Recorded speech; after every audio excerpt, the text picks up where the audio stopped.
I am just working on getting you guys all set up and going in here. I love seeing y'all popping in here to get your day started with a little inspiration, a little motivation, a whole lot of information so we can have an incredible day, even getting in some perspiration, doing the things we're supposed to be doing. And we're in the midst of ninja selling right about midpoint. Fun because I do want to touch bases on the 8x8s and then really get into the habits today. And this will probably be a 2-day conversation on these Ninja 9-5 habits. I mean, we literally could spend a complete day on each one. That being said, before we do, yesterday we were talking about the power of getting the small things right. And one of the first ones I led with was punctuality, showing up on time. These are the things that you guys can nail right out of the gate. And I'm bringing it up because this starts right at 9 a.m. Central. And folks are still popping in. And I know if you're doing it here, you're doing it elsewhere in life. So these are the little things that we can do, we can work on, that we can make as a habit. Because as Lombardi said, if you're early or on time, you're on time, you're late. And people will respect you and want to do business with you just from that one little habit. And again, in the content, as FM Alexander said, you do not decide your futures. You decide your habits, and those habits decide your futures. Now, as always, the room is yours.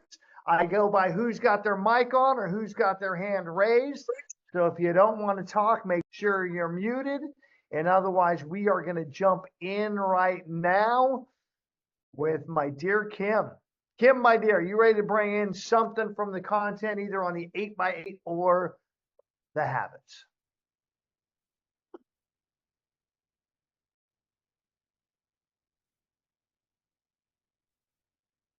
Hearing nothing. I'll mute out Kim. Who else? Come on, guys, jump in. You guys should have read this material, dove in, be ready to talk about it. This has Thank you, been, Tom. you're welcome. So good. First off, we're supposed to start with gratitude. So thanks for doing this continually every day. I apologize for not being able to say or spell I am awesome about 10 times in a row. So thank you for doing this. I was so enthused yesterday morning jumping into this, and by the end of the day, I had decided it was a choice. I decided I had been through the ringer, and by the time I got home, I was like, this was not a good day, until I wrote down the things or checked off the things that I had actually gotten done. And I got to remind myself, and so I'm reminding everybody else, it's progress, not perfection. And I love the whole idea of this flow. I really do have got more potential business already this year than I did close all last year, with 9 listings and 3 buyers coming up. But and this has just been really good. It just lays it out for you. Get into flow, take the steps, and don't compare yourself to others, compare yourself to you. And just remember that the distraction is the temptation to live off purpose, and we're here to live on purpose. Amen, brother. And I'm just absolutely grateful that you are showing up every day again and leaning into the material with us and being a part of the family. So just know, man, I'm only a phone call away in between. Just 9 to 9:30 is not the only time I'm there for you, Tom. All right, April, of course, always reliable, April. By the way, how you participate here is how you participate everywhere, April. And I know you're going to crush 2025. What do you got? Thank you. So I just wanted to point out that I really like reading this book, and the habits, especially like the chapter 27, really touched on what I'm already doing. Since I just started in my real estate industry business, this kind of like just maps it out a little bit better for me. Like today, I plan on going through my database and scoring my warm list. So I think it's really cool that kind of like ties in together exactly with what I'm doing too. Excellent. And so this warm list, I want to give you guys just a little of my insights on this, on the way I'm dealing with it as it comes to real estate production. Your hot list are those people that have said, hey, we are ready to go 90 days. They may even have a signed buyer's agreement already with you or a signed listing agreement, and you should be talking to them a lot, staying in the conversation. They don't just go from hot to cold like so many of you treat them. Okay? They at least go from hot to warm, so you're still staying in the dialogue, building the relationship. And depending on what your magic pending number is, you guys should have double that in pipeline. So if your magic pending number is 3, because we've done the analysis for you, then you need 6 pipeline. That's 6 signed buyers, 6 signed listing, or some combination thereof.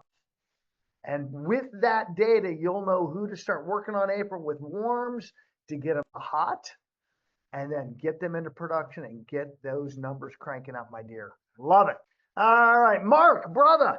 Hey, Welcome brother to the Russ. party. What do you got to add from this content? That was great lead in. Could you do me a favor and go over what it looks like that for my magic penny number if my goal is 60 transactions this year? All right. I'm not going to tell you all the math behind it. So let me first describe for all of you, since you're asking this, and this will be a great reel, the magic pending number. Here's where I came to this conclusion. Most real estate agents focus on their income or maybe their checking accounts, and they have this up and down production life. They get really busy. They do the work because they're starving. They get into lead gen. They get a bunch of stuff going, and then they go, oh my gosh, I got to work on all this real. I got 2 buyers. I'm so busy, I can't do anything else.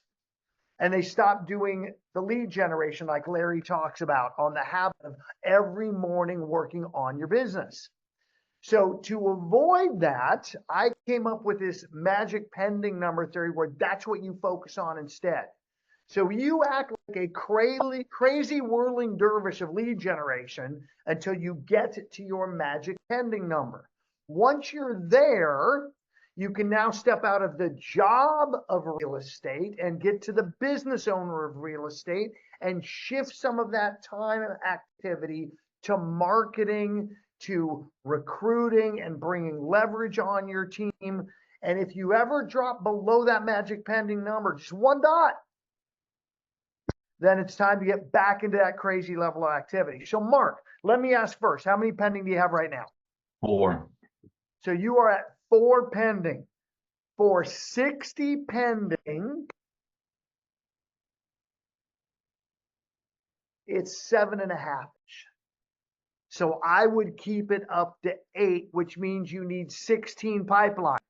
How many pipeline pieces of business are you sitting on right now? How many signed buyers not yet under contract or signed listings, either not yet in MLS or in MLS not pending, do you have right now? 6, 3 and So 3. you need to get that up to 16. It is heads down, crazy activity, lead gen, lead follow-up, 8-10 hours a day of conversations until your voice is hoarse until you get to that number. And now think about this, guys. He gets to 8 and he just maintains that now. By the way, you put in all that effort in to get to 8, you're actually going to wind up to get to 9 or 10. Right. It'll shoot right past it. And then you can shift to getting some marketing going, getting your 8x8 set up, getting your 36 touches set up. So you start generating systems to bring more business in. Where instead of you making conversations outbound, you have conversations inbound saying, come list me because Bob said you're awesome. Or I want you to represent me on a buy because Susie said you're awesome. That's how we get out of a job, a grind that burns us out, to a business where we can actually be rolling. Yes, Celeste. Would you repeat those things that are in the pipeline that qualify? One was the signed buyers. A signed buyer not pending or a signed listing not pending. That's it? That's it. And Okay. I break that listing up because some people can get confused. That means you signed a listing yesterday. Awesome. It counts. It's not yet in the MLS, but it still counts. You have another one in the MLS. That one also counts. Now, if it's been in the MLS for 30 days or more, maybe we need to talk about the appropriate pricing, and that's a whole other conversation. Christy, you're up. What do you got? My favorite part in what we just read is the breakdown of how to do the 5 live interviews. Because I can totally overthink it. And it just made it much more simple to understand and stop overthinking it. It's not interesting how we all get into that overthinking. That was it. That's all I had to share. Yeah, we get into that overthinking without Yeah. getting into the activity and following a simple conversational model and start engaging our people in conversations of value, finding out what we can do to help them. Carrie, your microphone is hot, my dear. You got something out of the content? Yeah. Let's do it. What I was going to say, kind of like Christy. So first of all, I think that I like some of the ideas. I wouldn't have thought of them, so I like them and I may use them. Second, I wanted to say that when they're talking about, they're always talking about how many conversations, or now they're using the word interview. I really liked how they used that word interview, because now I'm not thinking of, oh my God, I have to have a conversation, but now I'm thinking about how just making sure I'm asking questions so that I can customize my flow, because it talks about, like when you're doing some of these things for your flow, that you want to make sure that, right, it's about them. And if you're making it customizable and therefore valuable to those people. So just concentrate on that as opposed to, the conversation, like, what am I going to do as opposed to that way, I'm not overthinking. I'm just like, okay, this is what I need to get this, and this, so I can customize this to send this to them or to keep in my flow. It helped me. So are you It helped saying me that way. Are you saying that it helps your focus? Yes, sir. Hmm. Because Okay. now I'm not just having a conversation. Now I'm thinking, okay, I can have this normal conversation, but I'm going to make sure I'm asking certain questions because I need those answers in order to customize and make valuable the information I am going to give them. Very well said. Very By well said. asking those questions to Carrie, you are making sure they have time of possession. Now, one other thing I want to get in the room, because no one has yet, either yesterday or today, which makes me question if you guys are reading. Because the beginning of chapter 25, the power of the 8x8, the opening sentence, to demonstrate the power of flow, the Hobbs Herder marketing firm did a research study. For those of you youngsters, I'm looking in the room, that is your very own Don Hobbs, who is in this room. That is your senior partner who was doing this stuff 30, 40 years ago, and somebody you should be leaning on to make sure that we are learning how to do this stuff right, because he is the absolute king of it. So I want to make sure you guys had that info. What else do you have from the content?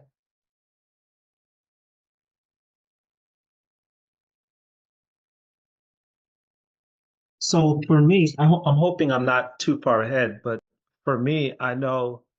Are we going to talk about the 9, or is that tomorrow? Are we That's good? it. We're talking about the 9 today. Yeah, We're gotcha. starting the 9 today. Yes, sir.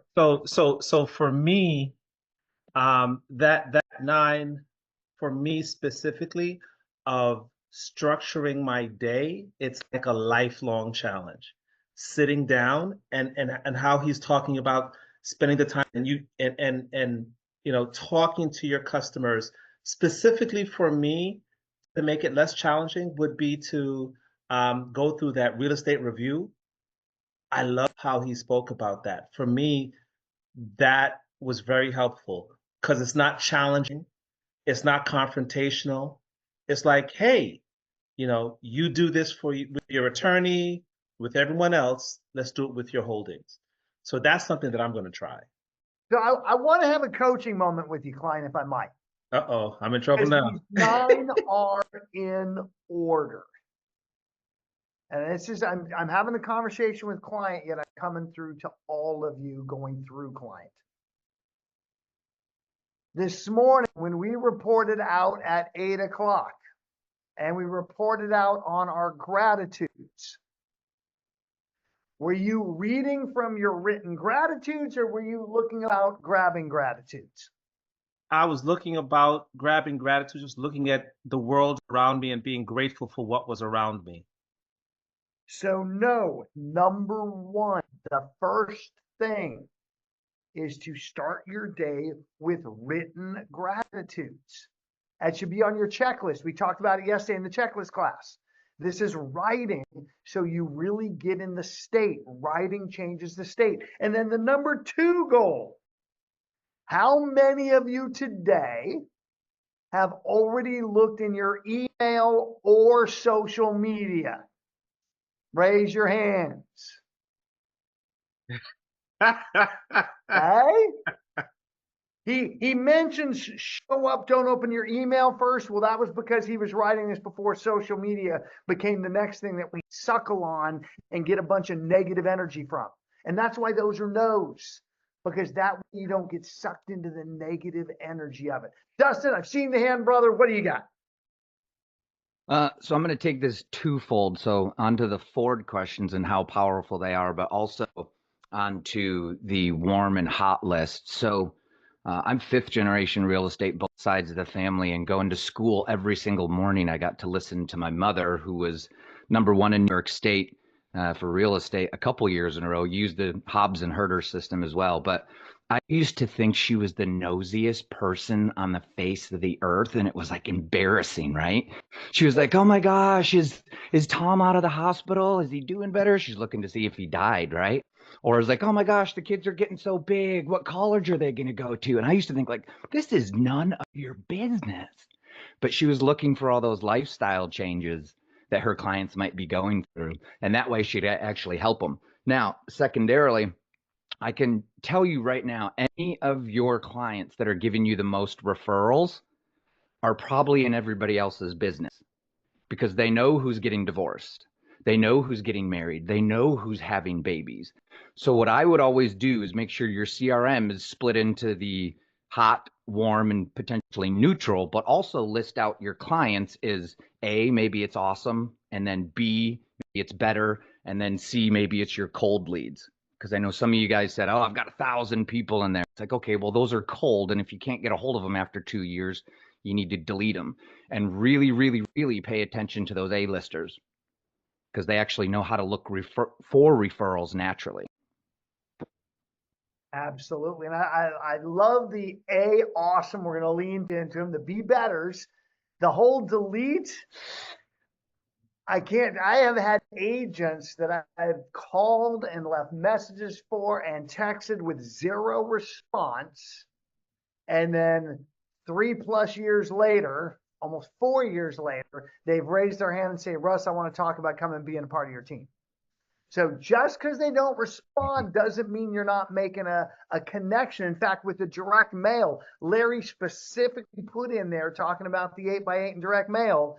If your postcard goes from the mailbox to the trash can, you still made an impression. So just keep that in mind. David, you came in recently with a hot mic. Did you come in to chat, or did the mic just get left open? I'll take it as left open. Who else? Come on, get me back in the content. Take a deeper dive on these habits. We're going to do more tomorrow, by the way. Josh, brother, what do you got? All right. Well, I was thinking about where he talks about customer service calls are fun, right? Checking back in with clients, seeing what's going on. One of the things from a timing perspective that I thought about is anybody that you have a transaction with in 2024, they're probably getting their taxes together. And if it's somebody that's never at a home before, they may not know, or they may have done it through, the software before, and they may not know what they're going through. So anyway, just reaching out, that's a good reason to reach out to anybody you've done a transaction with. Send a copy of their closing statement. Just one little thing that I thought about on customer service calls. Excellent, superb. And yeah, there's, by the way, there's a touch. every year you could have built in, no matter what, even if it wasn't just last year, that you're going to get them information on their current property tax information, because that's coming up. If they did close, their closing statement, so they can take those deductions this year. Lots of pieces you guys can start writing down for your 36 touch. I saw Sarah next up. What do you got, Sarah? I'm back to the 8x8, and just trying to make a plan. I do feel like I'm really starting to get a handle on my day, my calendar, by micromanaging my hours, my minutes, my times. And that's making me feel better and also more productive in general. Make me feel productive. Make me, okay, there's the time. Let's get it done. If the time changes, I'm adding it to today's task to try and, catch up, because you got to keep going with it. I am all about that part of the 8x8 where it says hit your old database. So I'm looking at that. I feel like in our database, my team's database, that we probably have, 5 to 6 deals that could be reached very quickly if we sat down and did some power hours or something of that nature. How many total people in the database? Well, I have some over here that are 255, and then I have some very old leads that are about 900. I'm only focusing on the 255 as far as reaching that 5 to 6 deals because of the numbers that I have read in this book. The 900 that I have they're at least 3 years old, but I don't think they're not worth touching again because of how the market has been for the last couple of years. I think it might be time to move some of those people off the fence. So we never know if someone is or is not. And it's our judgment, because we haven't touched them in forever, that they aren't. Right. I just want to run some quick numbers for you, because you gave me a total between those two, 1155. Okay. So with you and your team, that's less than 18 conversations a day to get through all of those in 90 days. That's it. Which really means 18 dials, because they're not going to answer. If there's 3 people, that's 6 dials per person to get through that entire list in 90 days. That's awesome. I happen to have 3 team members in this call right That's now. why You hear that, ladies? I used the math on. Now, here's the other math from Larry. I'm just going to round it down to 1,100. That means that there are 15 times 11. There are 165 transactions in that database in 2025. That means there are 14 this month. So if all of you had 18 dials a day instead of just 6 dials a day, you could get through it in 30 days and potentially unearth those 14 transactions in the next 30 days. All businesses. Math is the language of business. Ours is no different. Gene, what have you got? Can you hear me? Yep. Okay. I was just going to talk just quickly. For me, it's all about the power of handwritten notes. My very first transaction came from, it was a referral. A lady I play golf with referred her next door neighbor, who ended up selecting a realtor who was a relative. I wrote the woman who gave me the referral thank you note, even though I see her every week, put it in the mail. The realtor ended up not working out for the neighbor. She went over and showed her my thank you note and said, this is the kind of person she is. She wrote me a handwritten note, even though you didn't go with her. She ended up going with me. I'm now known in my office as the note lady, because I write a million notes all the time. I can't tell you how often my phone blings with somebody saying, oh my gosh, I got your note today. That was so nice of you. And I've gotten more business off of handwritten notes than I have off of phone calls. And I'm not a good phone call person. I do not like the telephone. I like it one-on-one when we're in a transaction, but I'm either face-to-face or a handwritten note. And I don't really do text or emails. unless it's just business associated. Otherwise, I've got a whole accordion file here with stamps for every occasion and notes for every occasion, and I will make something up to write you a note. So think about this, Gene. Success habit 1, write your gratitudes. Success habit 2, don't get involved in email or social media or anything else. Stay away from that. So that doesn't take you any time. Success habit 1 takes you a couple minutes, and then you have your energy up and you go into success habit 3, write 2 personal notes. Now, I'm just going to interject there because I do go into social media sometimes when I need somebody to write a note to.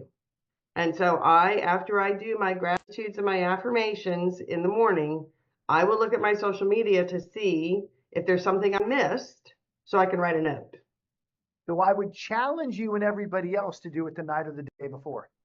Instead, have a block time in the afternoon or evening where you're going to do your social media, and then, okay, I should write to this person, this person. I guarantee you would end up with a massive list of notes from just doing that a few times. And here's the key on writing notes, guys, because I know most of you aren't doing it. Writing notes is easy.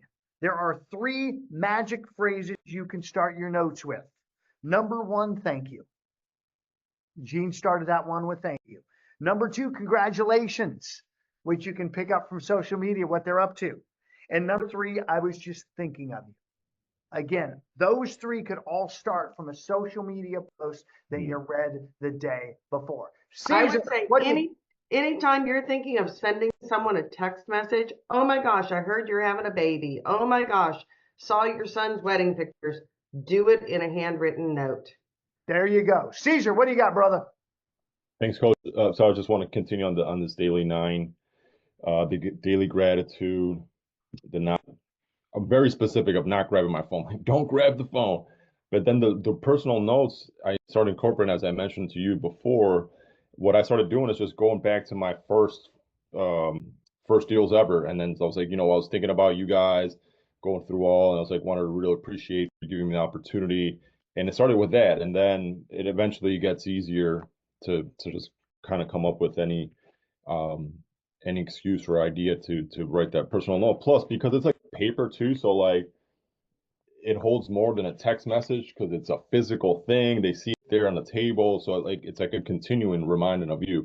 And then I want to go on 4 and 5, so that's what I have as well. I started putting like a little hot list and a warm list as well, just to keep those people on top of mind, because it's easy to forget somebody's some of the current deals, maybe a property that's not on top of mind. So as long as you have this hot list, and I've incorporated that as well, the hot list and the warm list over there, and just keeping, and I don't know how often that should be updated. I do it maybe every couple weeks. Obviously, if one goes under contract or closes, and then I'll adjust the list. So I just want to incorporate those couple things as well, because it's just a cool way to set up your day. Because a lot of times we're like, oh, what should I do? Who should I call? It's too early for this, or whatever your mind says. But this is a nice way of doing that and then taking care of the rest of the business.